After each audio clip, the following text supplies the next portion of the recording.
identified, and a copy of the agenda has been made available to the public. Dr. Ivy, will you confirm the record of attendance? Yes, Madam Chairwoman, you are present. Mrs. Candy Chandler, Vice Chairwoman of the Board, is present. Mrs. Lachey Davis and Mrs. Shavara Douglas are joining virtually, and Ms. Harrelson is absent. We also have staff members present, liaison for the committee, Dr. McDonald, and we also have invited guests, Ms. Nikki Pack, Special Populations Coordinator, and Laura McAllister, our Scholar Prevention Specialist. You have a quorum of the committee present. This meeting is now called to order. Thank you all for being here today, for your continued commitment to the work. And I will provide the invocation. Dear God, thank you for this day, and thank you for this team of people, and just thank you for bringing them all to Liberty so that we can work together to serve scholars as your will have us do. In your name we pray. Amen. Amen. All right, please join me in reciting the Pledge of Allegiance. I pledge allegiance to the flag of the United States of America and to the republic for which it stands, one nation, under God, indivisible, with liberty and justice for all. Ms. Chandler, if you would read the mission statement. I'll be happy to.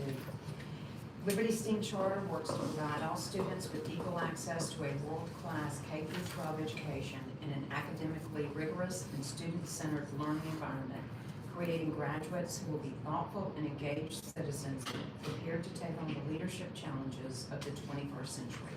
Now read the vision statement. In partnership with our families and the community, our vision is to provide real-world, interdisciplinary, personalized, and project-based learning experiences through a STEAM-based academic program where graduates become the next generation of leaders, employers, and employees who contribute to the economic well-being of their communities and families.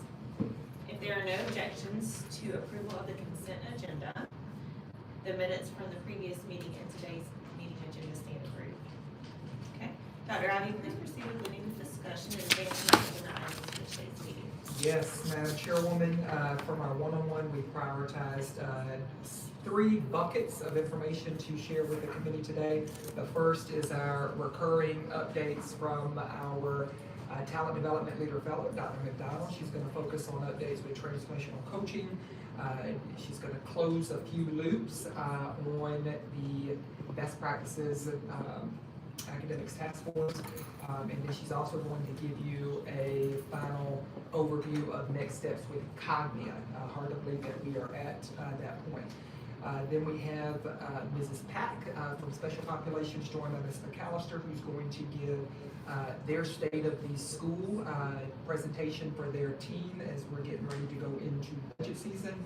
And then we have a policy that we want to look at on test securities. That new guidance has been given to us from the state, and then we'll end with PASA, and then the final document on succession planning. Those are the big buckets for today. So with no further questions or any information, we'll start with Dr. McDonald. Good morning. Today I would like to share some information with you that are updates of things that we're working on in the academic world at Liberty. Our goal as always is to move from good to excellent, so everything we see in our presentation will be things that we're doing and putting in place to help us reach our excellent goal on our state report card. So one of the things you probably noticed is on the network rally cry for this semester, we have a new pillar called academic excellence. And academic excellence is based around instructional time. From our, we have created a task force to kind of look at what are some things we wanted to look at in terms of instruction with next year at Liberty, and some of the things we wanted to focus on this year. And one of the things the teachers have expressed is that we want to take a look at instructional time to see how we are maximizing those times in each classroom and grade level to ensure time on task. So we have added that as a pillar on the network rally cry, but with that pillar, we're only focused on instructional time. So what we've done is we've created a Google form that we share out with grade team leads, and every Friday morning as a team, they decide what color they were for the week based on their instructional time. On the slide, Document to your left is how we measure those times with what red, yellow, green looks like. And so, based on those color schemes, they decide as a team whether they were red, yellow, or green for the week. And then we take those colors, and if they chose green, we assign 3 points, yellow is 2 points, red is 1 point. We calculate it for the week, and divide it by 9 because we have 9 different teams reporting. We receive this not just from our core teachers, but also intervention, special pops, and all of the teachers who are teaching, enrichment as well. And so based on that, we take it and then we decided what green, yellow, and red will be for our overall network rally cry. So if they're between 2.5 and 3 average, and if we are as a network is between 2.5 and 3, then we report green on the scorecard for the week. If we are between 1.5 and 2.4, we report out yellow for the week, and red if we're between 0 and 1.5. But we've also taken it to another level. Instead of just telling us what their color is for the week, we ask them for a rationale. So we can hear from them firsthand, what are the things that are concerning that they feel are taking away from their instructional time. So as a leadership team, we can come together and look at how their perception of things are compared to ours and what we can do to address it to ensure they have the time they need. So here in the handout that I've given you, we've done it for 3 weeks. Even though we report out every 2 weeks a month, the teachers are still reporting their times to me every week. So the first week that we've done it, we were yellow with an average of 2.39. Most of our grade levels were reporting out yellow for the week. It was during the time of the winter storm where we had some time off. Then the next week, we saw a little more green, and we were overall green. And this past week, we were still green, 2.67, but we noticed that we had a red. And so the red came from one of our grade level teams, where Monday we were out of school for President's Day, but they had a scheduled field trip. And so they felt that took away from part of their ELA and math blocks because they went in like increments 2 classes at a time, but also on that same day we had a scheduled fire drill. And so they felt they had a lot of loss of instructional time on that particular day. Then on Friday, we had CCC Cope Day and 3rd grade was also included with that. So they felt like they had a significant loss of instructional time. So as leadership, what we look at now is how do we schedule in the future so that everything is not in the same day or the same day. Some other things that came out over the week was looking at field trips and some other things. And for leadership, we're thinking field trip is an extension of the learning. But I guess the disconnect is the teachers are not seeing it as an extension of the learning. They're seeing it as time out of the classroom. So that leads us to open up the doors for a conversation to decide why do they see it. They do not see it as an extension, and we do, so we can have commonalities. Next slide. The next thing I wanted to talk about is our common formative assessments. We've been talking about this for a while, and so I wanted to spend some time today talking about why we have shifted towards common formative assessments. If you could slide it up a little bit. Here, I have a sample SC ready sample question. And if we could look at that question, I also have a link there where you could go to the sample guide. But if we look at this question, this is a 3rd grade ELA sample question that comes from the state test. These are released items, so we can use it and we can actually share it in our classroom and use it as an example. Did you want that one? No ma'am, just stay on the slide.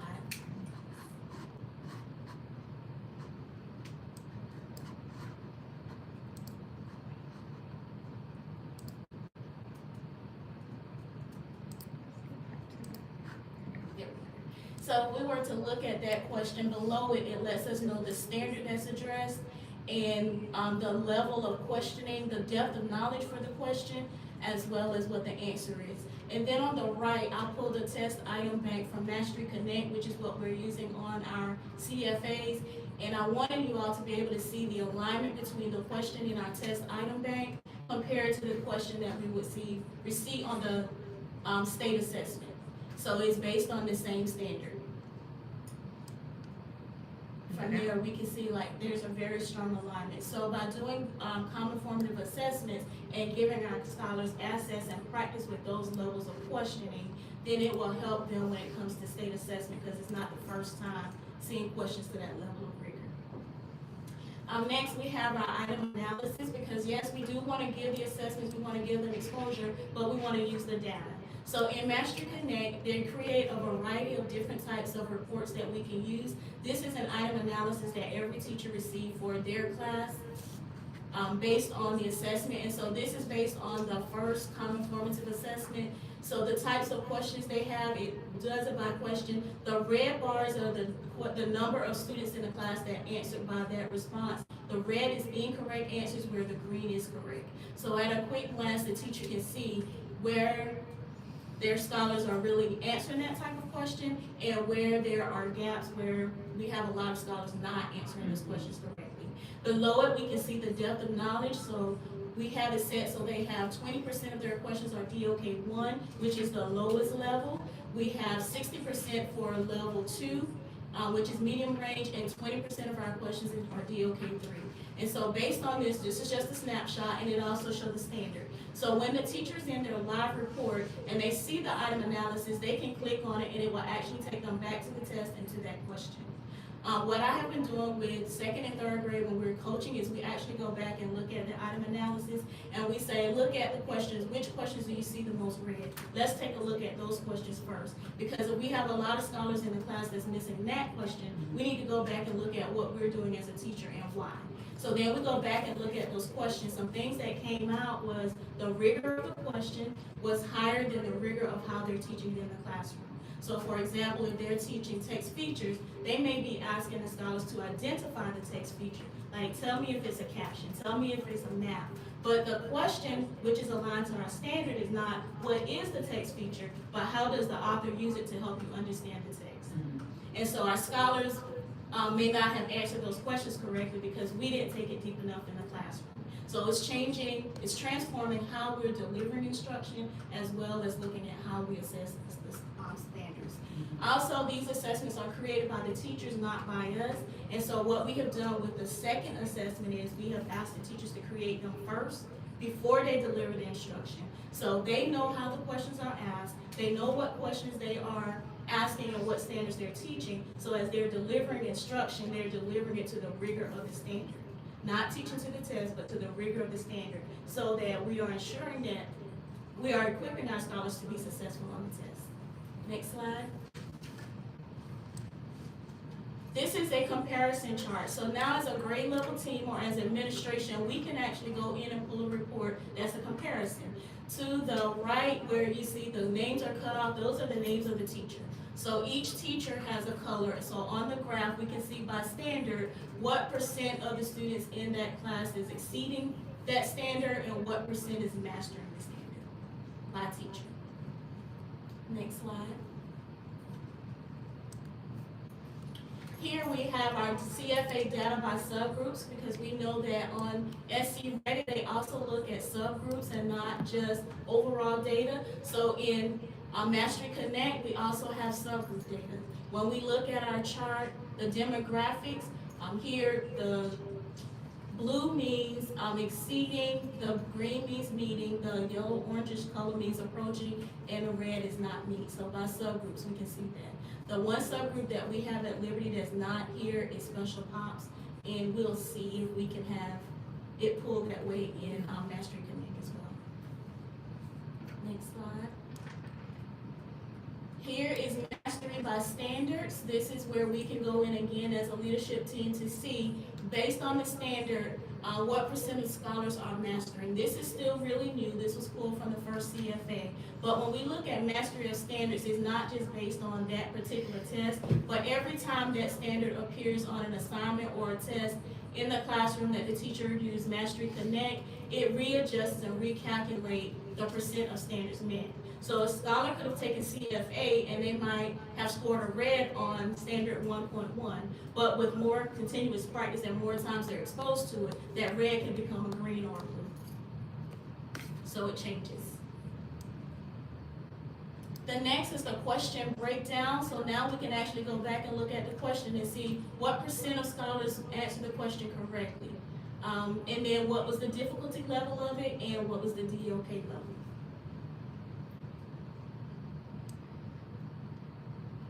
So now, common formative assessment data, how will we use the data?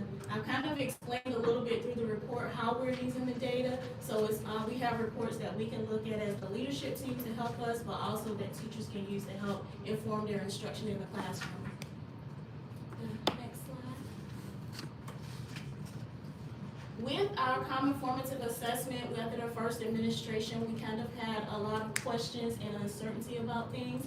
It was the first administration, so the scores didn't look as good as we would have liked, or as the teachers would have liked. But I knew that with it being the first time, we would see a major dip. I expect to see that change on this administration, but teachers were concerned because they noticed that a large percentage of their class was not scoring in the meet and exceeds range as they had previously thought. So what we did is I created a one-pager to share out to answer some of the clarifying questions that I kept hearing repeatedly. So who takes CFAs? Everyone takes CFAs, starting in kindergarten all the way through 5th grade. Our special pop, our general ed, everybody takes CFA because we want to have them exposed to the on-grade level questions and content. Our CFAs graded, we are grading them. With the first one, we gave a grace because we understand we're not trying to have scholars not do well. So we kind of gave the grace of the first one not counting as a grade to give teachers and scholars a chance to adjust to the change. But starting with the second one, we are asking that it's counted as a grade and as a major grade because it's aligned to the standards, it's aligned to what we're supposed to be teaching. So it kind of, when the teachers are teaching it and teaching to the level of the rigor, we should see more scholars meeting and exceeding those standards. And it also gives us, hold us accountable at all levels, because scholars will take it seriously when they know they're getting a grade. Parents will take it seriously when they see how their scholars are truly performing. They want transparency. Teachers, it let them know how their scholars are performing, but it also let them know when they need to make adjustments to their instruction. It helps us with our Eagle Advantage program because we can use this data to say, hey, these are the scholars that need help with this thing, so can you help them with this with small group support? And then it helps us as a leadership team because we know what resources, where we need to put our resources and what we need to do to provide the support to help get us where we want to be. Here it tells me. One thing I just wanted to put on Ms. Knopf and Ms. Chandler's radar about the grading. So governance has already given its first run through of the grading manual that Dr. McDonald has worked on with updates, and in that is that CFAs would be a grade next year. Then there's this thing called interim assessments, which would be once a quarter that Dr. McDonald and the DCIs will be designing. Teachers don't design. Teachers are designing the CFAs that they're doing now, but the next step with the IAs, they wouldn't. So even though it's already gone through governance and it's coming up for final acceptance, there is a bill in the legislature that is going to possibly change how we are able to do that. And so the bill right now, which is sponsored by our local state senator, says that CFAs would be able to be counted as a grade because teachers have access to it. IAs would not be able to be counted as a grade. And so this is just putting this on your radar because it is likely something that we'll have to come back to. It would just be something you would use for data. It will be, yeah, the IAs, the quarterly assessments, what benchmarks, but the way the legislation is currently worded is if a teacher has access ahead of time to see it, then, and they know what is being assessed, then it can be counted as a grade. Right now, the way Dr. McDonald has designed it is that teachers are the ones who create the CFA. So that we are taking the rigor to a new level next year. CFAs would be every 3-ish, maybe 4 weeks. IAs would be once a quarter. And that would be truly, no access, can't look at it, right? This is because this is scope and sequence says this is what's being taught and we're just assessing it. So, I mean, it's passed out of one body, and so I anticipate that it is something we'll have to circle back to. Just making sure it could be something we have to come back to in June. Once the governance, once that's a minor change, but just making sure that y'all know. And when did we implement CFAs? Was that this year? Yes, this semester we started in January. Okay. Yes. CFAs is the thing that we talked about when we did our all call back in October. We're talking about report card, good to great, and Mastery Connect. And so CFA is just one of the assessments that we do in Mastery Connect. Teachers have access to use it how they choose in their classroom, but with the common formative assessment, all teachers on the grade level administer the same assessment. So we can have our data talks and our PLCs and see where we are in terms of a grade level. And then CFA data is also reported out at Network Rally Card, and it's a part of the pillar that's at the school. We're in our second CFA right now, so it closes Tomorrow. tomorrow. Yeah, so we'll have our new set, so we'll be, interested to see what the data looks like, because this is new data board data, so the new number that's going on data boards is CFAs, and so you shouldn't see progress monitoring on data boards unless they are a member of the special populations team. Special POPs is Or continuing our progress self-contained monitoring. classes, our vision classes are doing CFAs. Ms. Douglas, Dr. McDonald, I do have a question.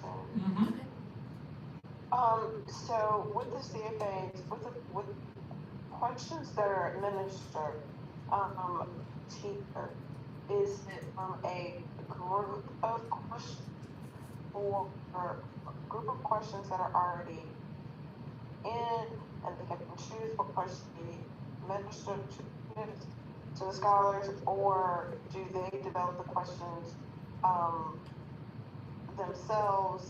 I guess my questioning is based on is the consistency of the questions per classroom, per teacher. Yes, it's pulled from a test item bank and Mastery Connect. For the common formative assessment, the grade level team meets together and create the assessment based on what they're gonna teach in the 3-week period. And then Okay. coaches support during our grade team meeting with developing those questions, with choosing those questions. We're not creating them. We're just going into Mastery Connect and we're pulling them based on the standards that we're teaching. and making sure the DOK level is correct, so that Yes. 60% of them are middle, and then 20 on the low, 20 on the high. 20%. But just, I'm sorry, to follow up on Ms. Davis, so as a grade, Yes. they determine, so there's consistency in the questioning across the grade? Yes. Okay. So all scholars in that grade level have the same assessment with the same questions, and it is administered during that same testing window. Okay. And so as a grade level team, they decide what day they're gonna administer it, and they all administer ELA on one day, they administer math on one day, and they all have the same assessment. Yes. So that'll start next school year, or when does that begin? The idea is that next year. And, has it already been decided that that would be a grade right now? It has not been decided that it will be a grade, and depending on the legislation, Right. we may not even be able to use it as a grade. I'd like to have a conversation around that before we, And what would an individual, as an example of that, we've got map testing out there. Right. That's, Yes. We don't count that as a grade. right. Right. Yes. But the individual assessment, is there an I'm sorry, Yes. is the non-teacher? I would think, it would be similar to like a CFA, It it just wouldn't be created by the teachers, the Okay. teachers just don't know what's on it. Okay, So like right now, the CFA is based on what they teach within that unit for like 3 weeks, whereas the interim assessment would be what they have taught in their first quarter or the second quarter. Or you could do a And- trimester. There are schools, Charter School Growth Fund is just pushing us to have some way that we are thermometer measuring without input from classrooms other than this is the indicators that are being covered on Yeah. the assessment. Like a Standardized. practice, standardized Yes. assessment, essentially, which.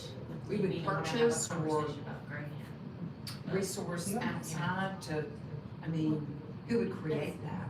As of now.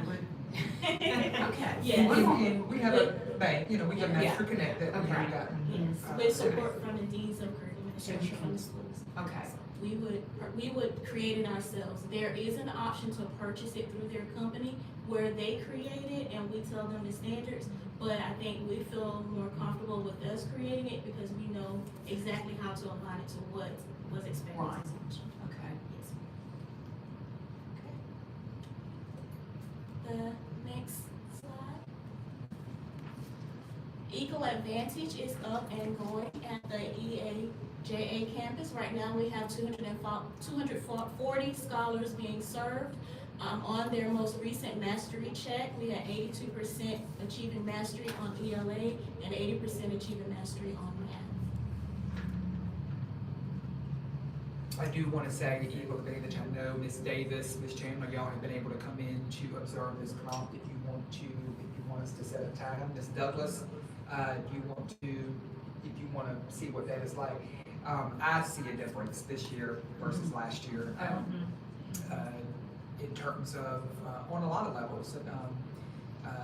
We all know Ms. Carlisle is supporting in a classroom now full-time, so that leaves really Ms. Hatfield and Dr. McDonald. And Ms. Hatfield is really just reporting to Dr. McDonald.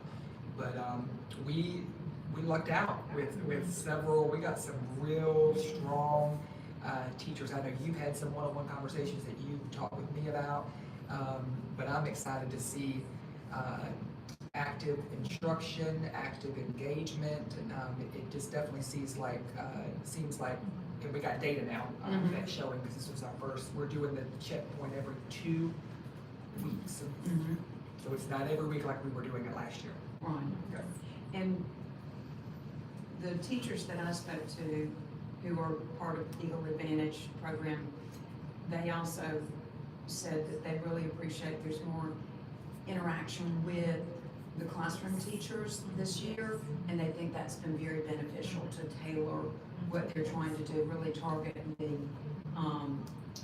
strategic in how they approach their Remember, the instruction. mall campus's map is earlier than primary campus, so their map will be in April, and so they'll have a chance to reset for 3-ish weeks of how Eagle Advantage can triage what comes out on the map data.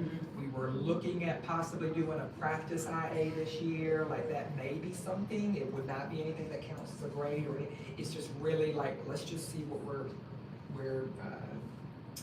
what the end of the year data is going to look like. So, yeah. Next slide. And while we're going to the next slide, I would like to kind of piggyback to CFAs. We chose the 20, 60, 20% of questions being at those DAK levels because that is how the levels of questioning are listed. Okay. Staff of the year. This is our calendar for staff of the year. Yesterday, our finalists were announced at each campus. For EA, since we don't have a large population of TF, their category was a little different this year. They used the same categories they used for torchbearer. So they had like 2 lead teacher categories and support staff, whereas PA still had their 3 with lead teacher, TF, and support staff. So with that, we have our list of finalists. We have 3 lead teachers from each campus that's going to compete in the interview process. We have our 2 TFs from the PA. We won't have any from the EA. And then we have 4 support staff total, 2 from each campus that will compete in that process. We have changed our process a little this year. Hold your seats. Hold your seats, yeah. We have added another component to the rubric for lead teachers. So this year, we're gonna actually have someone go in and record them teaching a lesson. They're gonna get to choose a 10-minute snippet of what they would like for the judges to observe. And we will show that 10-minute snippet to the judges on interview day. And they'll also submit 1 sample of a scholar's work from that lesson that was observed with feedback. So we can also align what they are expecting the scholars to do compared to what they have taught and what type of feedback they're giving to help the scholar continuously grow. And there's a rubric that goes along with that as well. So this year, because we've added that part, we're gonna have 2 groups of judges. We're gonna have a group of judges that will do the interviews with lead teachers, and then they will leave the Thompson Center and come here. They will view the videos and use the rubric to score that part, and that's gonna happen in the morning, and the interviews will happen in the morning, and in the afternoon, the video recordings will be observed in the afternoon. In the afternoon, the TF and the support staffs will do their interview with a different set of judges, and then by the end of the day, hopefully we'll have consensus on who will represent us as our lead teacher of the year at each campus and network level, teaching fellow of the year, and support staff of the year. And we hope to, the interview date is on March 4th, and we want to make our announcement on March 9th. So we would love to continue our 5-year tradition There's many that can come on March the 9th to surprise. I'm just having a full circle moment here because Ms. Hanson coordinated this at the district level for Sumter for many years, and so I know she's here in the video, and she was the one that queued up the video for the judges, and we have a good, solid process, and Dr. McDonald is raising the rigor because our goal is we want to elevate the candidate that can compete at the state level. And Liberty has been a recipient of that before because Dr. McDonald has been elevated to the district and took the district title. And so this is a quick turnaround. So it's next Wednesday for judging. So if anybody is available to help judge, we always have one or two board members that judge. There are two opportunities. You can either do the all day or you can go part-time that day. So just let me know if you want to be full-time that day or part-time. And then March the 9th, our same tradition, we'll meet at 1:15 at School Street. And we'll go surprise, and I believe Ms. Hanson has our board chairman coming on that to present the checks. And On the 9th. on the 9th, which is not this coming Monday, but next Monday. Okay, next slide. The next update we want to share is Cognia. Our Cognia virtual visit is not March 30th, it is now March 19th. The visit is virtual. So this is our schedule for that day from 8:30 to 9 o'clock. Dr. Ivy and I will present our leadership presentation. From 9 o'clock to 9:45, they want to meet with our leadership team. 9:55 to 10:25, they will do teacher interviews. And again, it's all virtual, so we have a list of teachers that we're gonna ask to participate, representative of all grade levels, as well as other programs that we have. We have scholar interviews from 10:35 to 11:05. They have specified that they would like for our scholars to be in between 3rd and 5th grade, so we can have scholars who can really speak to Liberty and the Liberty experience. Our teacher interviews will include teachers from both campuses. But at 11:15 to 11:45, they would like to conduct interviews with 2 to 3 board members. And then we'll have our parent interviews from 11:50 to 12:20, and then at the end, we'll have our debriefing. Dr. Ivy and I will meet with them. The process is different now than it has been in the past. They will not tell us our score or our final results. They will only let us know in the debriefing if they're gonna recommend us for Cognia accreditation, but we would have to wait 30 to 45 days for our final report. Mega shout out to Dr. McDonald for she's got 2 big lifts this Thursday or Friday to take us over the finish line because we're in daily communication with our evaluator now, our lead evaluator on particular evidence and really not selling ourselves short, but we have a lot to showcase. And so Dr. McDonald has the enormous challenge of kind of aligning everything into what is reflects our self-assessment. We know that this committee's jurisdiction is where the recommendations are going to come from. We know that academics is an area that we are going to have to continue to always beef up. And just through our self-assessment process, we have learned that there are things such as PLCs. Like there's a whole indicator. There's one whole grade that's coming out of this on what's happening in teacher meetings and can everybody speak to it. And so if anybody from this committee is one of those 3 that is a part of that board interview, I know that will come up, and we want that to, right? We want to acknowledge what our self-assessment has shown. And so I do believe Ms. Hanson has Mr. Thompson definitely confirmed to be on for the board interview. And so if anybody else is able to be a part of that, it's virtual. And so, but Ms. Douglas and Ms. Knopf, to know that your children, I'm speaking into existence, are gonna have that seal on their transcript. Because colleges like the University of South Carolina Honors College, MIT, Boston, our scholars, and we estimate that there's going to be 40% of them that are going to be on the 4-year go to bachelor's route, go to master's. They're not going to get they're not going to get a leg up unless they have this seal on their transcript. And so it's a lot of work, but this is a direct reflection of this committee's work for the last 7 years. 7 years. So very excited. So by the time this committee meets again next, we will know, we will have a verbal recommendation of what the next steps are. And so very exciting. Next slide. Dr. Ivy and Dr. McDonald, I'm looking at the calendar, I am available on the 19th. Got it. This is our 5th action step. I'm going to circle back on our action steps because that's one thing from our board communication survey that we are tag teaming on to get better at. All right, so I got that on here. Got it.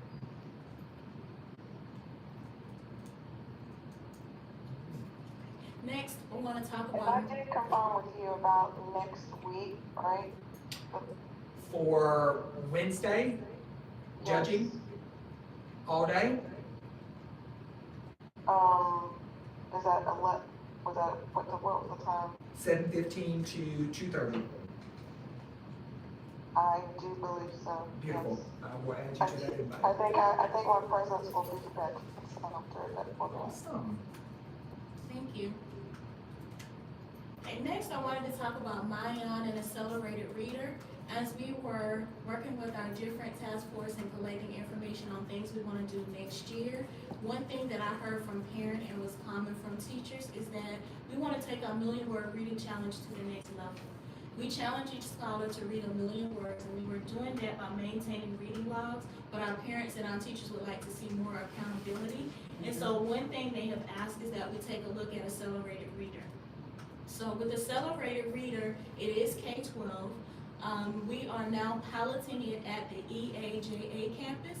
But along with that, another part is Mayan, which is a part of the same company but a different program. Mayan is a digital library but also have other resources and support. So now our scholars can log in on Mayan and choose a book from over 20,000 different titles. They could read the book, and at the end, they will have the option to take an accelerated reader test. Once they take the test and answer the questions, if they get scored 80% or higher, AR will generate a report with how many words for that book and attach it to a report to that scholar. So each time they score 80% or higher, the report adds the number of words for that book. In Mayan, teachers can also go in and assign books. They have the options for the book to be read to them or for them to read the book. But the goal is the same in Accelerated Reader. It will only count the words if they take the Accelerated Reader test. If they take the AR test and they score below 80%, they do have an option to retake the test. So now at the end of the quarter, or when we go in for our 1,000,000-word reading challenge check, instead of teachers counting logs, they can go log into their account and pull a report, and it will show how many words each scholar has read. Next year, the goal would be for 250,000 words per quarter, because that will give us our 1,000,000 by the end of the year. So if any of our 5th grade scholars are out there watching this video recording, it's Dr. Ivy.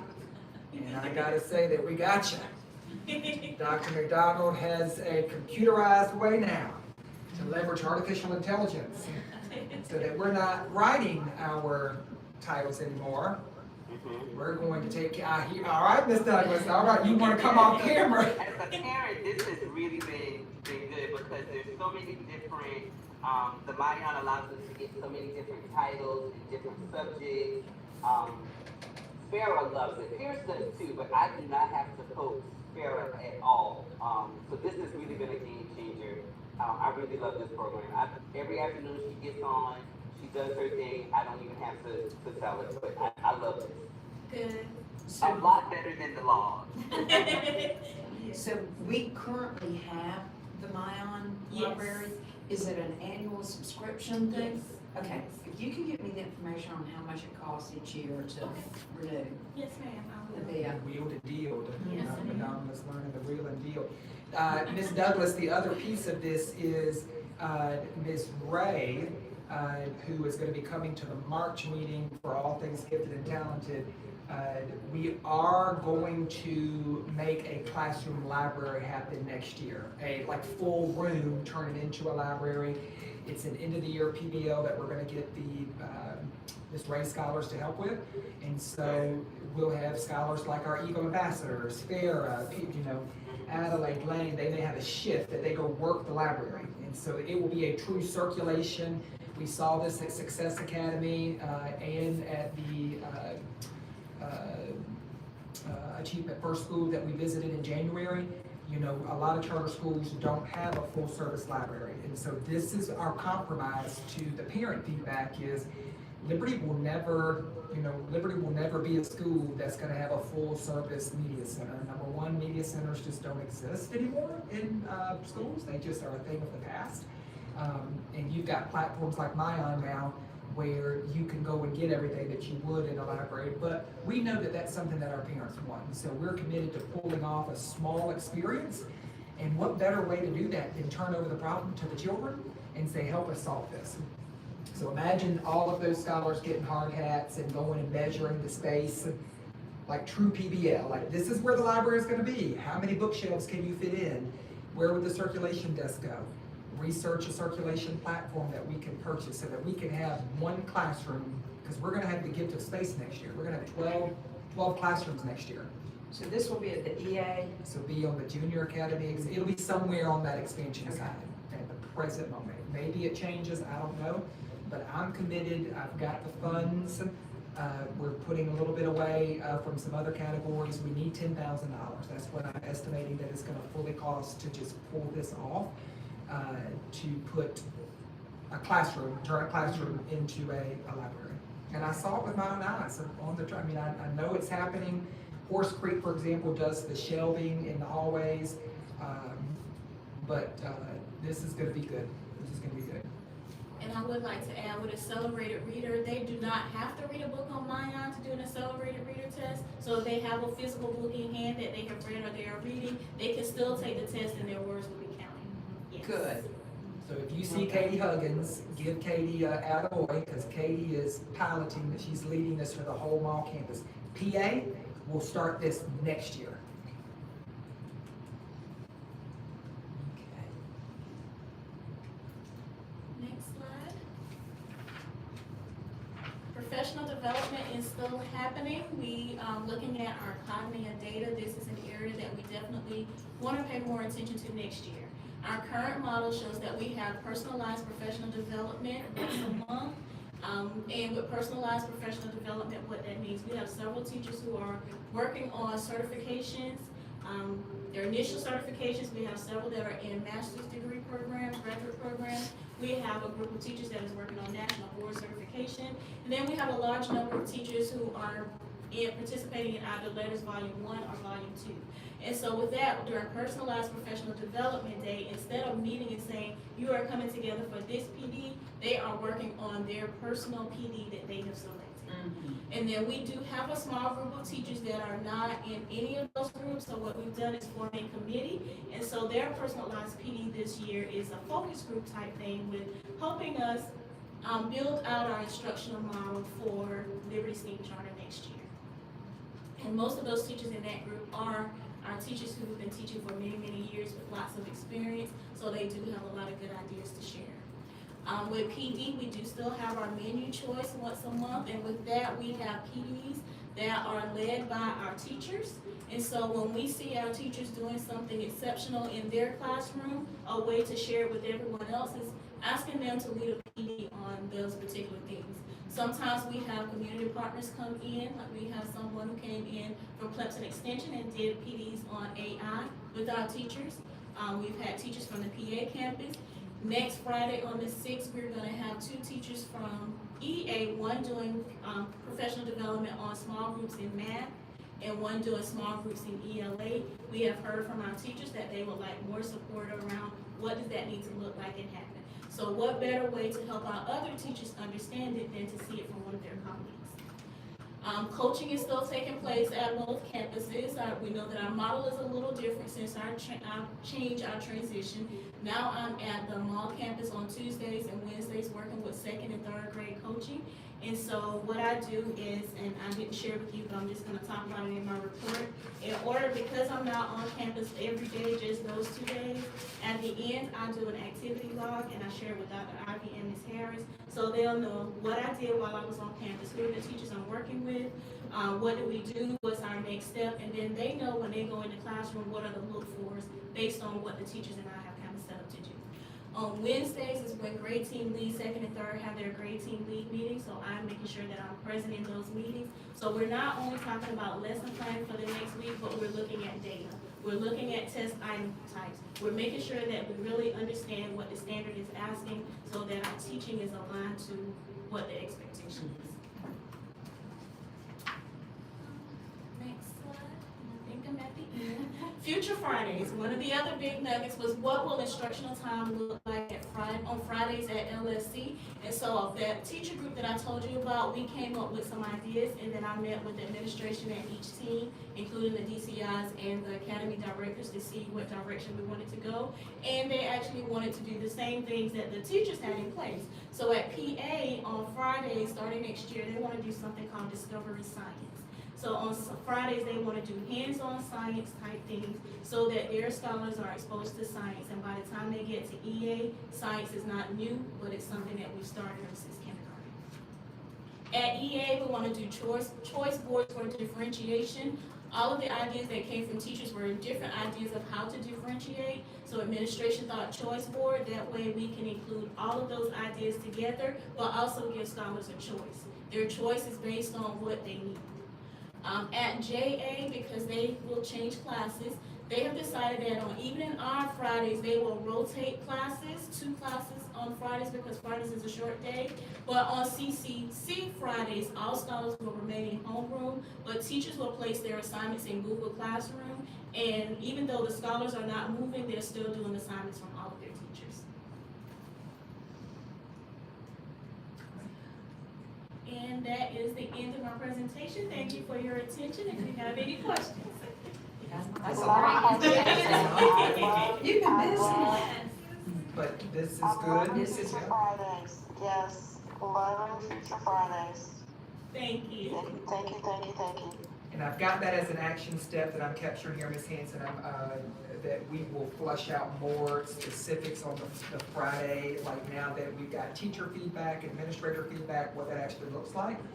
Laura has been very helpful with Mrs. Harris to get the new bell schedule straight for enrichments next year, so that we're honoring what our charter says. So if a 6th grade scholar wants to specialize in one of 6 enrichments, this is the year they get to pick: band, chorus, piano, drama, art, right? Because we're bringing art back into the rotation, and so that'll definitely be a focus for the month of March, is to present some more of those flushed out.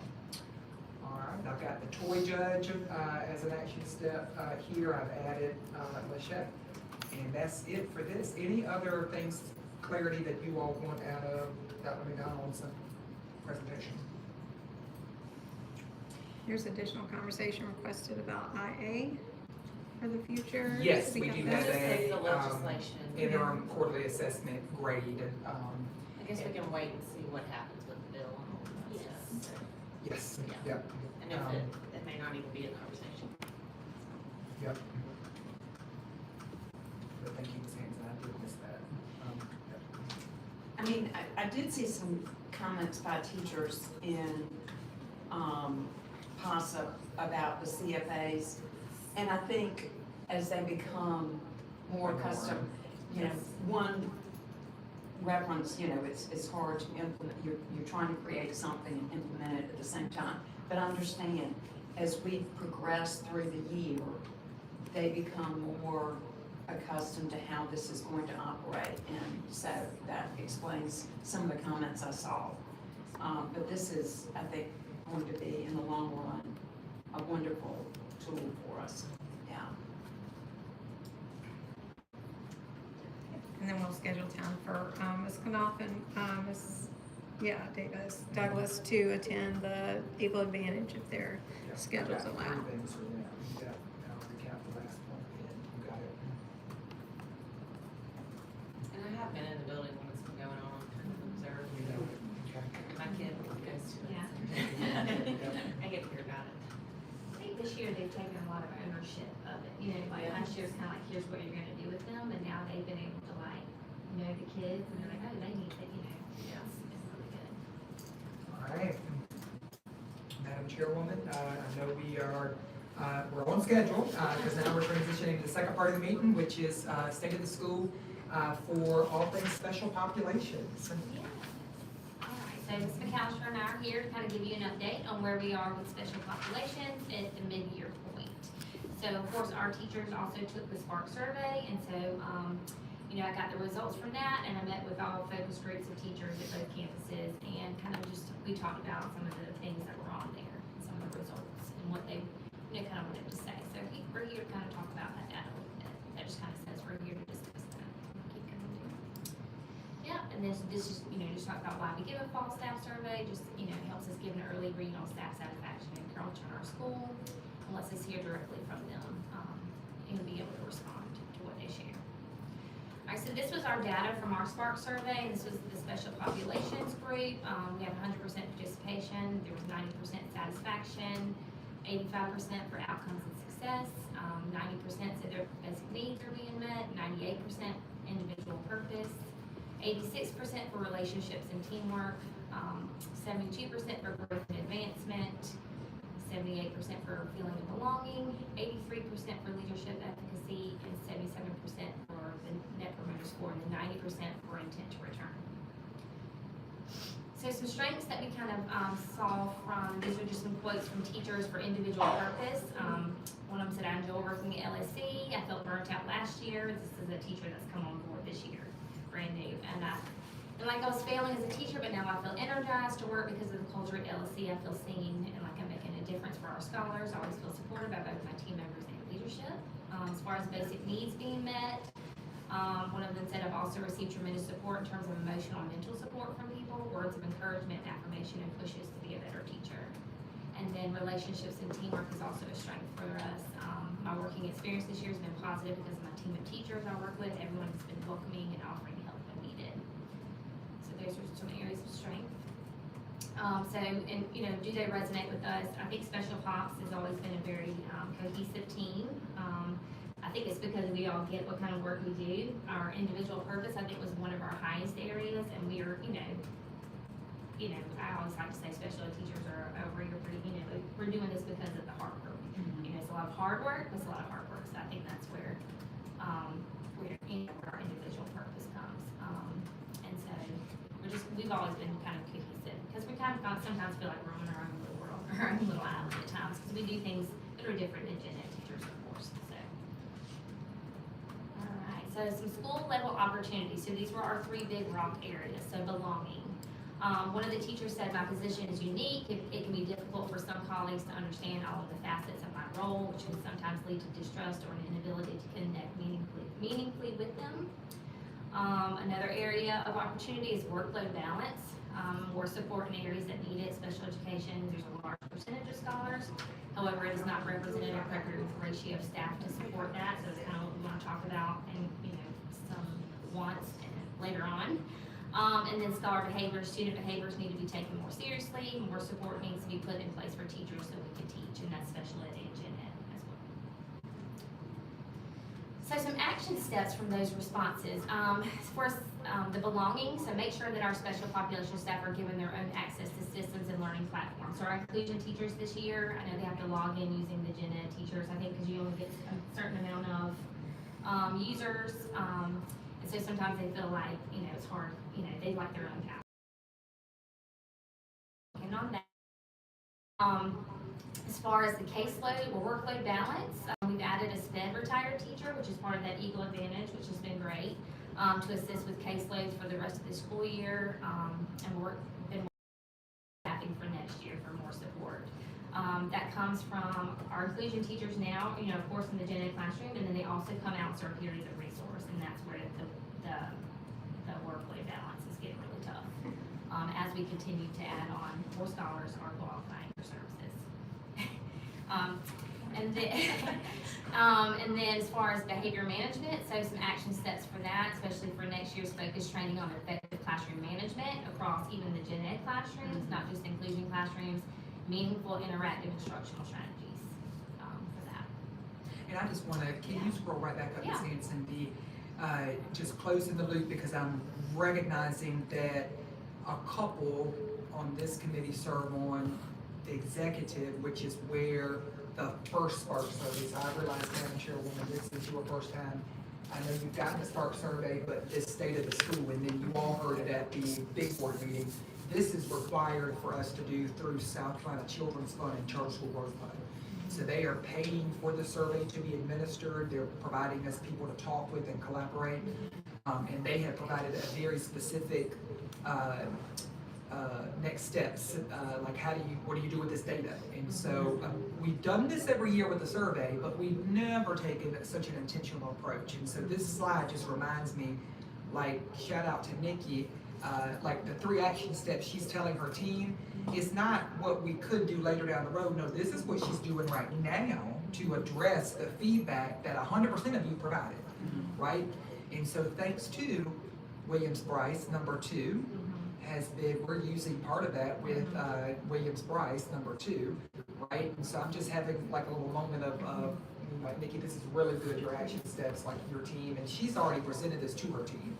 So every leader, Ms. Dinkins included, had to cascade this back to their team after doing the focus group to find out the little details, like, oh my gosh, you haven't been able to get into a room all year, and we didn't even know you need a key. Yeah. Okay. Right. All right, Ms. Pat. Yeah. So now I want to switch over, I'm letting Ms. McAllister kind of, first of all, you have any questions about any of those before we move on to that? Anyone? Okay. All right, so I'm gonna let Ms., we've kind of taken, our inclusion classes as well as our resource caseload and looked at our winter math data for reading and math for all grade levels as of right now. Okay. Alright, so, got it in 2 categories, the percent of those scholars that are proficient, and then the percent of them that are meeting their growth target, so this is based on MAP scores, and so we, our progress monitoring is looking at the same 2 big buckets. Are they proficient, like meeting those grade level standards for that progress monitoring, those expectations, and then are they making growth? So are they getting closer to it? May not be at proficient, but are they moving toward that direction? And the percent proficient is from the fall map and then to the winter map. And the meeting the growth target, so winter 2025 is the last school year. So those, the first grade would be when they were in kindergarten.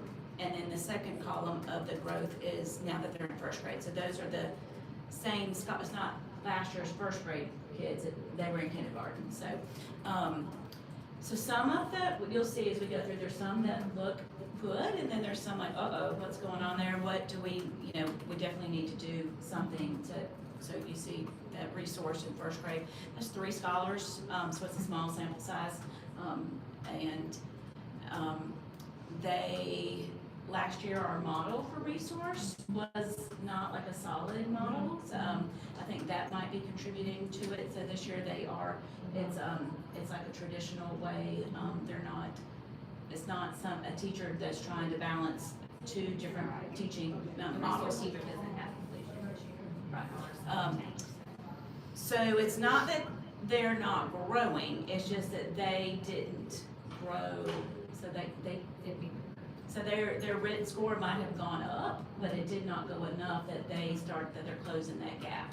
So so you really look at like percentile points, and if their written score only went up 5 points, to move to like the next percentile to kind of start catching up, their percentile need to increase, and so they might have needed 10 points to go up. So definitely that tells us that what can we do different for those scholars so that we see that growth there, because that's an area of concern. All right. Dan, you have a question? And the inclusion, Yeah. okay. Is that telling us we need some more support for our inclusion classes? So one of two things, I think that as Pat talked about and I think actually Dr. McDonald did, about what are we doing during small group instruction. And so if our small group rotations, that everybody's just doing the same activity in each one, and not differentiated to meet their individual needs. So I think that's kind of evidence that, why those small groups need to be intentional, and not that everybody rotates through an activity. That it's got to be, getting them where they are, same content, but presented in a different way and with different levels of scaffolding. So I think it connects back to what you talked about earlier. All right, and then so that was reading. So this is math, and so there's a big difference with the math and the reading there. And I think that one factor may go into it, I don't know, would be, the two teachers, so you've got the one I think might do the reading and one might do the math, and so then just looking to see, what strategies and what connections, maybe the personal connection that's going on with this one versus this one, so it could be a factor there as well. So it definitely, so math is a positive there. All right, and which has been the case with our progress monitoring. And so, last year we started that progress monitoring in kindergarten and first grade. So I think that, and some of the teachers, we stopped it when we switched over to CFAs. Except for special ed. And some classes are actually doing it. And so we had in one of our meetings, the teacher came in and actually had the continued progress monitoring data that she didn't need to keep doing. So, and we started that with math early, so I think that might be why math, the more information you have about something, the more aware of it, then you can change things. So, all right, so this is second and third grade. So again, there's some bright spots, and some areas that we know we need to look at there. So even though they're, not meeting their proficiency, we do have a few of them are showing that they did meet their grade target, but definitely lets us know where we need to zone in on. So, and that's Second. reading. And that was that's reading, the top part that cut off. Right. So the next one is fourth and fifth reading. So pretty much the same thing. Lets us know, fourth grade, working, really working on their reading. And that is probably because it has switched over to more of content and comprehension. And we're, in that particular group, I think the percentage of instruction that's on the comprehension pieces is less than the percentage of time that's on the basic reading skills. And so, if the tests are heavy on the application side of it, and we're really focusing on the foundational skills, and they're not getting that exposure to the comprehension, so we might that balance of what's being taught during that time, because that's when that switch happens there. And then math. So what happens? This is the math for second. So I thought it was exciting that third grade, so half of the students met their growth target. So that was good. So the all across the top that I should mention earlier is the whole grade level. So everybody, the gen ed students and the SPED kids together. And then we pulled out the resource and the inclusion.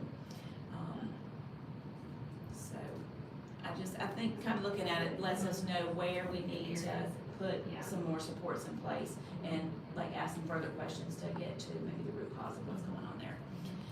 And then there's the fifth grade. So we've got that same thing kind of going on in that fourth grade, what's going on in reading is going on in math. So again, that I think the instruction is real focused on those basic math skills and not the application of it during that time. So some three big wins and notable achievements, inclusion, so exposure to grade level standards, the SEL, the co-teaching model. It's gone really well in most of our classes. It's just a little weaker in some, on one, but we're working on that. National recognition as a unified champion school, so that was really big. We raised $880 for the Special Olympics. Mr. Vaughn gladly, well, he didn't gladly, it's fun his name and it landed, but, went in for the, polar plunge. And then our unique curriculum in self-contained classrooms is giving exposure to grade level content. So we did not have our self-contained classes on this data, but, at the end of the school year, of course, want to see that, but Julie Jeffco, I mean, if you go back, have a chance to go to PA, go and look at her data board, and just, it's amazing. And then, and even in, Ms. McKnight's self-contained class at the EA, they're learning how to, look at their resting heart rate, and then their, their active heart rate. So that unique curriculum exposes them to all that social studies and science curriculum, which is really good. So some support needed. So after debriefing, kind of looking at where we needed the support, more special education teachers and interventionists to serve the growing number of scholars and reduce the workload of inclusion teachers. So currently we are serving 61 resource scholars that will be going over to the EA. And so right now, fourth grade is the only one. Ms. Ward is only having one resource group because we wanted to run an inclusion classroom for science because we knew that was huge. So that's support there. We do have a teaching fellow that goes in and supports the inclusion classrooms for social studies and science when those special ed teachers come out. So they have 2 blocks of resource at this point. So they're, that's just been a lot for them. So I think if we had the more support to support the resource scholars and the inclusion teachers just focus on the inclusion kids, that would help a lot. Even if they went down to just 1 block of resource. And so we've kind of been already doing some of that with the Eagle Advantage teacher. She's been taking our sped kids that were right on the edge of moving from maybe below to approaches or approaches to meets. And so she's working with those scholars as well. Full-time occupational therapist, which we've kind of already done that. So she was up to, she's well above the hours that she, so she has a lot on her plate. And so I think she will also be able to go into the classrooms and really help us in some of that behavior that we want to work on, some de-escalation strategies. Because some of these little friends come in, especially kindergarten, not even special ed, they're so dysregulated, they don't know how to, so she'll be able to help a lot with that. Be able to sit in on, gradely level team meetings and things like that to support. And then increase coaching and provide training on classroom management and de-escalation is another thing we want to work on. And that kind of goes back to kind of advocating for this bottom one, like another position that supports the resource caseload, and also admin duties at the EAJA, which would kind of free up some of my time to do some of that coaching and observing and some of the de-escalation classroom management strategy and then small group instruction, especially down in our kindergarten and first grade. So. When you say more sped teachers, how many? Well, so we need one for 6th grade revision, and then we'll need an interventionist for 6th grade as well. So I appreciate, Madam Chairwoman, you asking for that clarification. The which leads to the next question. So those are budget assumptions. So they're in the budget. We know we're going to have one new special ed 6th grade teacher for however this pack divides up the responsibilities, and then one new interventionist. I think what would be helpful is to know, so number 2, we have moved forward. Yeah, I love your brainstorm, because we got to recommend to Rodney, Dr. Thompson, in finance, what is this committee's push to move. And so I've encouraged Ms. Pack and Ms. McAllister to share. We are also advocating on the counselor side for that support. Started by the school counselor that also has career and tech ed in their background. So that's a 3rd position. That is separate from teaching and this. And so I think what we've got to figure out is on the special population side is, what is our wish? How could we meet halfway? And then this is absolutely what we can. Is it fair to say, we just can't run the playbook as is now? Right, even if we got it to where our sped teachers had 1 period of resource, not 2 periods of resource, I think. But that would require another person So one of our interventionist positions will have SPED certification as well, and so they'll be able to serve resource too. And then, of course, number 4, there was another position that was added. They could do half-day resources. I forgot that the interventionists now have that. Yeah, and going forward, we want interventionists to work towards their SPED degree as well. And then vice versa, SPED teachers work towards their education, their gen education. So would budget request number 4 make it all work? So number 2 is done, number You said 1, the wish, way wish. it is, what, the way number Yeah. 1 is What the would be chairwoman good. says. Yep, go And ahead. what can't do? Oh, so wish. Yeah. Yeah. No, I want to speak for you. No, you Go can, ahead. okay, go ahead. So wish would be number 4, Right, and then Yeah. an additional person, especially since the intervention position right now, there's just one, that has that SPED certification.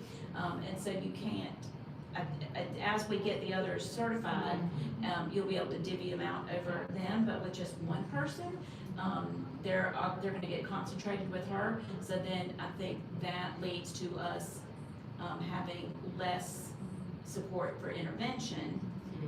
And I think that first year it's, Because we're able to Yeah. serve the 40%. so it, like if it would, so say we had, if we were serving 100 intervention up to like the cutoff percentile, if we had to lessen the intervention because we can't spread them out evenly, I think it'll lessen the number of kids that we can serve in intervention. so to clarify, the wish is 1 FTE outside of the current budget That's assumptions. this wish. The wish would be, number 4, and another person that could split between intervention and SPED or full resource, and so that it's collectively the same amount. So we've got this teacher that we're switching over, that we would like to have that dual certification. But I think that the way the numbers are, that it would be that she would end up being on SPED, and it would lessen what's going to intervention. And, but over time, when other people get certification, Yeah, it would even out. It would even out, Yeah. if that makes any sense. Yeah. Okay. Well, you don't wanna drop the ball in intervention if it's Right, right. yeah, Right. right, yeah. We have 141 scholars on our IDEA account. Has that number changed? Yes, it's gone up. We're 2 more being staffed in today, so. So 120-ish. Not to throw in another bullet point, but with therapy. What was that speech number numbers again, are okay. Dr.? Yes, it's- 123. yeah, so no, we're looking at that as well. Okay. Meeting, Okay. with the I'll team. wait. Yeah. Yes, that's. But can you, on that topic, it is a good idea for her to join on that conversation. It is next week. Can you just coordinate directly with Ms. Canoff and share that day and time? And if Ms. Canoff is able to make it work, Okay. Anything I could be virtual. okay. Yeah, okay. So in short, we In can make person it would work. be fantastic. Yeah. But yes. Yeah, we'd be in heaven. Yeah, Right, yeah. So, okay, okay. And I And think that's not actually- talking about your 6th grade book, because that's a given. Yes. This Yeah. is in addition to. The special ed teacher, the Yeah. Right. interventionist, yeah. Yeah. I mean, that's important. Yeah. All right. Yes. Yeah.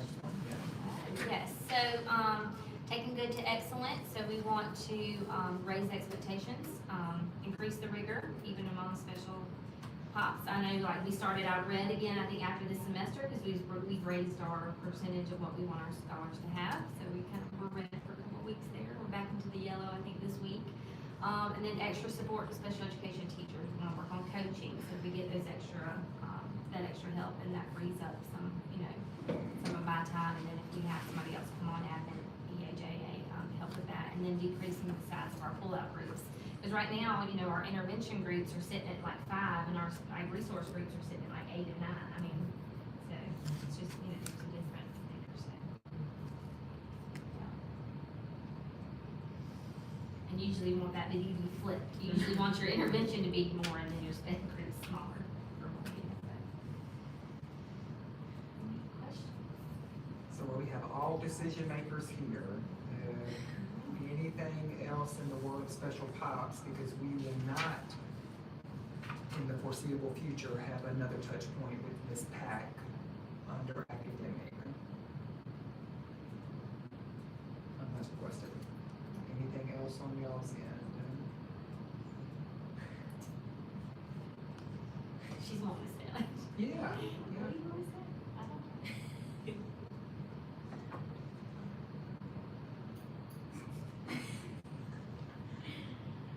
I don't want to speak it into existence. What is that? Well, School we- Psychologists of America? Is that, oh, okay. I didn't know if we So were- they named another person, so that's over.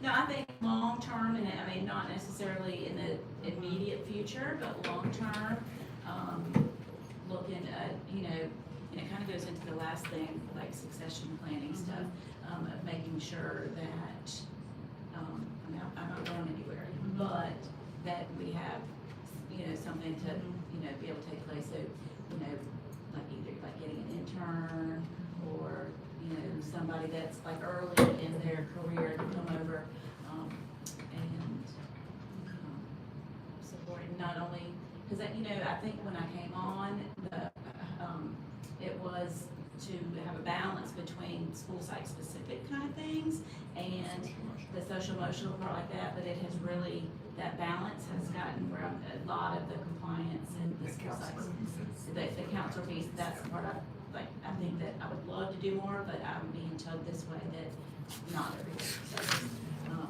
Compliance stuff that. Yes. yeah, which, yes, and so this is being sacrificed, so Yeah. I think, so just, when, as we're talking about different behavior supports and stuff of getting creative, is it that somebody could come in and be really like heavier that way and pick up some of the compliance stuff, like a combo kind of thing, so. I guess one thing I would just ask is, are we convinced that in our inclusion classes that all scholars are succeeding, that they are meeting the benchmarks that we would want them to meet across the board? Or are there areas where we have identified through some of the test scores that we need to do some refining or? Okay. Yes. And we kind of even looked at that, like making sure that the inclusion classes, like the gen ed kids have to follow that. And I think that's what we want to be able to Yeah. say, that Right. this Yeah. is a successful Right. model for all. Yes, yes, yeah, that's. And, yeah, and so we do, I have a lot of data. Yeah. That way, but then, just to make sure that having them in there, that it did sacrifice what we were, any of the gen ed stuff, and, so we do have that, to kind of look at closer, so.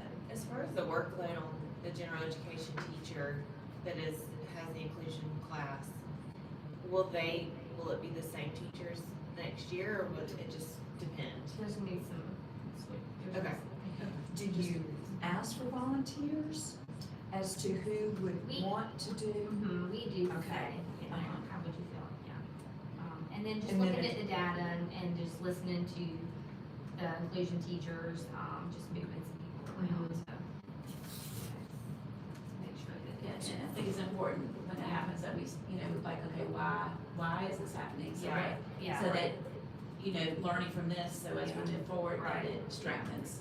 Continuous improvement. Yeah, yeah. And And I think, and a lot of them, even, the gen ed teachers, I really appreciated the PD we did this summer for the co-teaching. I think, that might be something we look at, even providing the, the teachers and the PA. 'Cause I think just having that, knowing how to parity of, what this, so.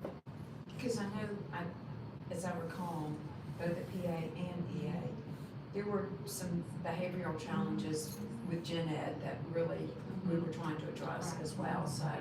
Yeah, I don't want to us to Right. burn out Yeah. our inclusion Right, teachers correct. because we are asking them to wear so many Right. different hats. But Yeah.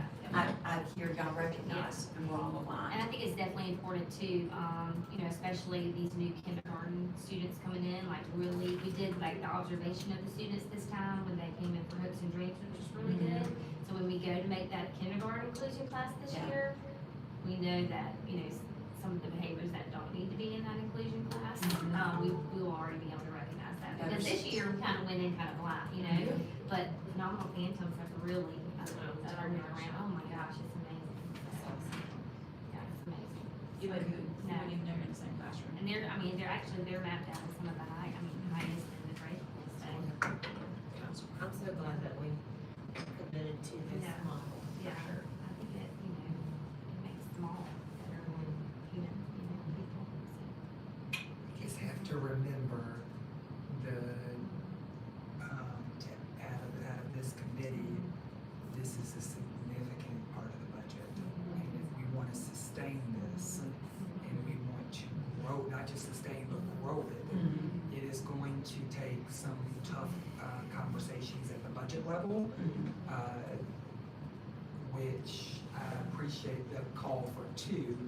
My most immediate is to get relief on Ms. Pack's side.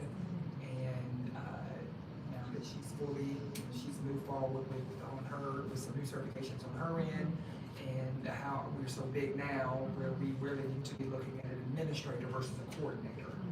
Administrator versus a coach, administrator versus a coach. And so, it's definitely gonna take some championing, with the budget, which kicks off now. Yeah. Any questions for Dr. McDonald or Ms. Pack or Ms. McAllister? Thank you so much for being Just patient. greatly appreciate the dedicated effort. Thank y'all for Thank you, supporting ladies. us too, so, thank you. Well, Madam Chairwoman, the last few, want to recognize everyone's time. Dr. McDonald has alluded to the updates on the best practices task force. Really, the sole things remaining are two, which is just greater clarity around the Friday schedule. Dr. McDonald's done some legwork. She's got some feedback, so now we just got to codify it. And then also the platform, the technology platform recommendations. What are we doing away with? For example, IXL. And what are we going to be putting all of our money into for that? You've got the PASA reports. I know that Ms. Chandler and Ms. Lou Davis and Ms. Douglas are all joining EA PASA today. Ms. Knopf, I have the printed reports for you. Remember, we are breaking them down by grade level. So when you go into a building, fifth grade has their own parent satisfaction number. Just want to call out, we are doing fewer PASAs this year, right? Because we're doing the additional charter school growth fund survey, so we scale back on the PASAs. The one thing on the PASAs, which is still tied to charter school growth fund, think of the charter school growth fund piece, PASA, as the CFA. It's the little ones throughout the year. The big one is Spark. Our parent participation is the lowest it's ever been. And it's not any one grade level, it's not any one campus, it's everything. Ms. Douglas and I have had some conversations. It's something I wanted to talk with you, Ms. Chandler, about. But just putting that out there, because we've got to come up with a strategy on how. Ms. Douglas presented an option, and I hope that you all will use your voices in talk to the council today. How can we get back on track? I mean, the numbers are great, but it's With parent involvement. with parent, Participation. we're 20% compared to we've always hit Yeah. 60-65%, and in some cases have met the 90% participation goal. Test security policy and procedures. In your packet, you received an updated policy document that Ms. Hanson has it on the board. Hopefully the bottom part, I'm doing exactly what Ms. Chandler, let me see if I pass. I didn't, I don't see it yellow highlighted, but it is yellow highlighted on my end. And so the last paragraph is the new addition. So Liberty is fortunate to be one of 12 schools in the state that gets this strategic compensation money. We've been renewed for a second year. We use that to pay out our bonuses. 40% of it is coming from the State Department of Education. The other 60% this past year, as has always been the case, is paid through our general fund. One thing, and they're convening focus groups, we're giving feedback, and so, of course, the superintendent of education is asking to expand this into more schools this coming year. And so one piece of feedback that we've gotten through the process and talking with other schools is to take our test security to the next level. And so right now, we do not require non-staff proctors unless it's an SC ready test. And so collaborating with Diana Kingsbury at the Charter School District Office, she is in support of this in terms of it meets everybody's voice to have a third person in some cases in the classroom when MAP is given. So not SC ready, this is MAP. Why MAP? Because we use MAP as 50% of our performance bonus payout. And so this policy, and again, this is just for information today, but it would be with board approval in March, implemented at the end of the year MAP, which is in April for the mall campus, May for the primary campus. What does that look like at PA? You would have a parent in every classroom as a proctor, somebody that's making sure that all the procedures and expectations are being followed. There'll be a formal training that's given by the DCI under Dr. McDonald's jurisdiction, and then we will be doing the same thing at the mall campus in April for all grades, 2nd, 3rd, 4th, and 5th. What Ms. Kingsbury likes at the Charter District Office is that this definitely will get the kids more ready for that extra person that's already going to be in the room under SC ready. But right now, we don't have a proctor other than the teacher for MAP. Dr. Ivy, is this a SC ready requirement, or is this a? Good question. It is feedback that I feel like is coming down. It will become the form of a requirement soon. And so right now, just to be clear, SC ready, it is required. It's feedback. Feedback. It is not a state requirement yet, but we're getting it as feedback that this is something, and other schools have already moved forward to adopt it that are in the group that are in our group. So we're just expanding this to MAP testing. To MAP testing and the PA. So PA has never had a proctor in the classroom at all. So it is just the 2 staff members. And you know, the logic of this is we're just raising security, you know, to the next level to make sure that you know, all the policies and procedures are being followed. But also, as Ms. Kingsbury pointed out, the other piece is that we're getting the kids ready so they know when a high stakes test is. When they get to 3rd grade, they have, you know, they're not unused to a new person being in the classroom. Now, did I hear you say this would be a parent?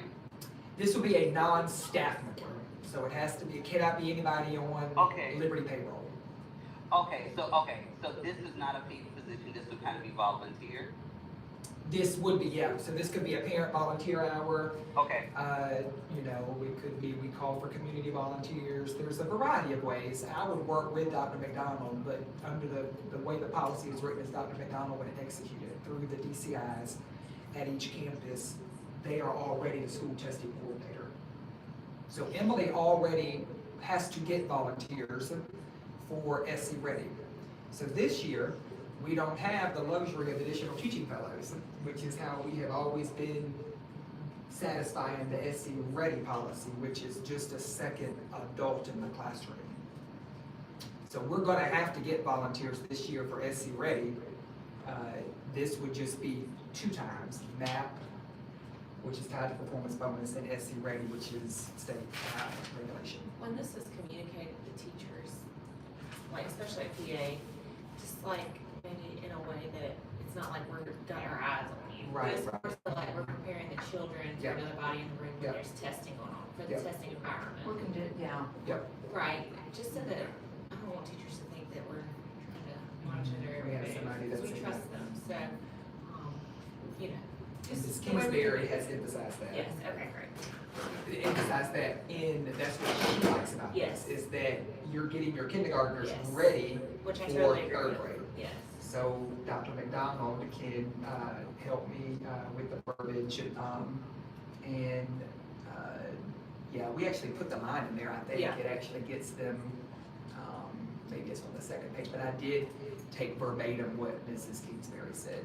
Okay. So we can put that in there. And again, this is, just, you have a month to let this lay on your heads, and then we would come back in the March meeting, for approval.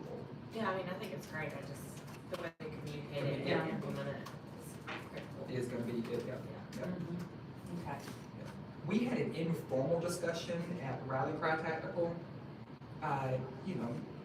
We talk about a lot in our tactical meetings with our senior leaders, Mr. Montgomery, Ms. Harris, and so, I got the vibe, that this was like, we understand where the state is coming from, but, this is very good, because we don't want this to come out, as a, as an I gotcha, that kind of thing, and I think Dr. McDonald, will be, not only she written into the policy, but she'll help to make sure that it is Yes. communicated in that You way. have a nice way of communicating with people, so I trust that for sure. Yep.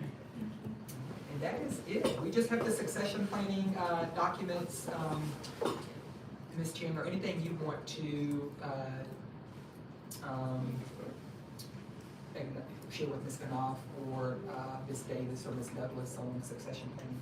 Well, Ms. Rauschenbach and I have been meeting, along with Dr. Ivy, with a consultant, working out a succession plan for Liberty. And it's been a wonderful exercise. We knew that we needed to develop a more formalized, we had an emergency succession plan in place, but we knew we needed to develop a more formalized, comprehensive plan, to address in the event there is an unexpected departure of our executive director, but also to have a wonderful plan in place for an ultimate succession if and when that comes, so that there is an orderly, that we continue to operate in an orderly fashion, and we're able to communicate that to all stakeholders in an organized fashion as well. And it's all meant to ensure a smooth transition and continued operation. And I think Charter School Growth Fund identified that as a need for us to develop as well. So they helped to provide the consultant that we were working with. And it was just a good way to walk through all of the steps that would need to be taken, what we need to do, and who and how things will be communicated in the event of a change in leadership. So, is there? Beautifully stated. Well, Beautifully stated. I don't think there's any. And I don't want anyone to get Yeah. concerned about it, but it Yeah. also, I think, has reinforced us. It has just reinforced what we knew already, is that, this one wears multiple hats right now, and we've got to, come up with a better long-term plan, so. And, but it's been a wonderful exercise, and I think it's forced us to think about things and document them, so. So, executive committee will be discussing it, executive, and then the full board will have an opportunity to review and then, to approve. It has to be documented, it's been approved. I do So welcome. we'll be able to discuss it in detail in executive? Yes, And you had access in, Ms. Hanson sent you the two most critical documents, which is the actual plan of execution, who does what, when, in specifically what order, and then the second, plan is the legacy plan, and this is, any feedback on this would be greatly appreciated. and if you have any trouble Okay. pulling those up, Ms. Davis, just let us know. I'm sorry, say that again? If you have any trouble accessing those attachments, just let us know, but, board on, Is it in board on track? yeah, it is part of the packet for today's meeting, and Okay, okay. I'm assuming it'll be part of the packet for, executive, governance and executive as well. Yes. Okay, thank you. All right, Madam Chairwoman, that's it. I can recap our action steps here. Before we go forward, I, already let Nancy know, Yes. I'm not gonna be here for the March board meeting because I'll be in DC. So just let you know if there's anything. As What you the go better way forward. is you take the oath of, I know Mrs., Oh. whatever the outcome of Whatever the outcome. of that process is, what better way? I know Ms. Hanson, has been strategizing on some Okay. options I didn't for even us, so. consider that, but I was that gonna let you know is, as, if there's any recommendations, Ms. Chandler may have to help me out with that. Well, Yes. and I'm sure I'll have some help from Ms. Douglas and Ms. Davis there as you well, go. so There you we got you covered. go. so. Okay. Yeah, I was like, I don't think I could join virtually in DC with all No. the children, so. Okay, I think this is your complete awesome Great. packet. Well, Madam Chairwoman, I have, look, I've been on a fifth grade field trip in the past, yeah, it may require all of your attention. Yeah, Well, look, I thought you said March 4th, but I'm like, you talking about April 4th? March What date board, did you- sorry, March board meeting. Is that Oh, what you're yes, talking I won't be there either. I will about? You'll be there in DC. okay, Ms. Davis, it's up to us. Gotcha. all right. Well, We're, We'll figure it out. we will, I'm adding that as number 7, Okay. March 30th, board meeting. All right, so we have our scheduling time, Dr. McDonald, Ms. Shafara, Jenny. We have Friday wrap up. We have teacher dear judge, if anybody wants to participate on March the 4th. We do have room for one more. Okay, on March the 4th, I have a conflict at 2. I would be available until like 1:45, if that would work. Yeah, I think, Okay, yeah, okay. yeah, So that would be from 7 a.m. or 7:15? 7:15. 7:15, okay. Ms. McLeod is gonna follow up with everybody. Okay. On that. Okay. We got the consideration of the request for the 2 FTEs on special pops. We have the testing policy feedback on how to cascade approved communication through Dr. M. March 30th board meeting regroup, I just have captured here. And then the last thing in the update before we log off, Mrs., and this really is for finance, but I just wanted to capture it here. Ms. Hanson is working with Ms. McLeod on our mental wellness stipend. Right now, it's a $500 mental wellness stipend that's just added to every staff member's check at the beginning of the year. It's rolled out over the year. We'd like it to be more intentional. We're working with some path partners. There may be some options on staff members to be able to pick a package. So instead of getting the $500 in their check, it is, I would want 10 stretches. And I use this on my Friday. And so I just wanted, I want to make sure everybody knows that we are working. Ms. Hanson and Ms. McLeod are going to see what options. We may have some, we may not have any. But we are talking about that and how we can, because it ties into academic with staff, is to make sure we are delivering on our promise of how we can promote mental wellness for staff members. All right, that's everything. Do I have everything captured? Any other action steps? Awesome. Okay, well, thank you for your participation. We are adjourned. Thank you. All right. Great job, Ms. Hanson. Yes, thank you. Bye, everyone, have a good day. Bye, y'all. Bye, Ms. Davis. Bye, Ms. Davis. Bye, Larry.